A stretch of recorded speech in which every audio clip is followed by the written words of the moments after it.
ఈరోజు వచ్చింది. అది ఎప్పుడు పోయాము కూడా పోయినాక అనుకోండి, పోయినాకనే వచ్చింది నాకు. అంటే పోతే వస్తుందేమో మైక్.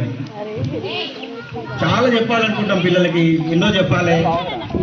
ఎందుకంటే దాదాపు 12 సంవత్సరాలు ఇక్కడ పనిచేసి 500 మంది విద్యార్థులు, దాదాపు 500 మంది విద్యార్థులు మా చేతుల్లోంచి వెళ్ళారు. ఇంత పెద్ద సామ్రాజ్యం, ఇంత బలగం సృష్టించుకొని మేము వీడికి పోతున్నాము. దాదాపు ఇంతమంది నిలబడ్డారు నా ముందు. నేను మిమ్మల్ని అందరినీ ముందుకు ఎందుకు రమ్మని అంటే ఒకసారి చూద్దామని అంతే. మీరు అటక్కడ ఇక్కడ నిలబడితే, ముందు నిలబడితే చూస్తే బాగుంటుందేమని. మళ్ళీ మీకు నాకు కనిపించడం, నేను మీకు కనిపించాలి. అంత దూరం పోయినాం. దాదాపు ఇక్కడ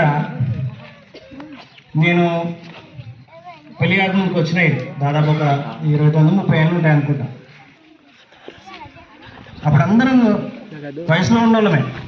ఇప్పుడు మీరు ఎట్లా అయితే 18-20 సంవత్సరాల లోపల ఉన్నారో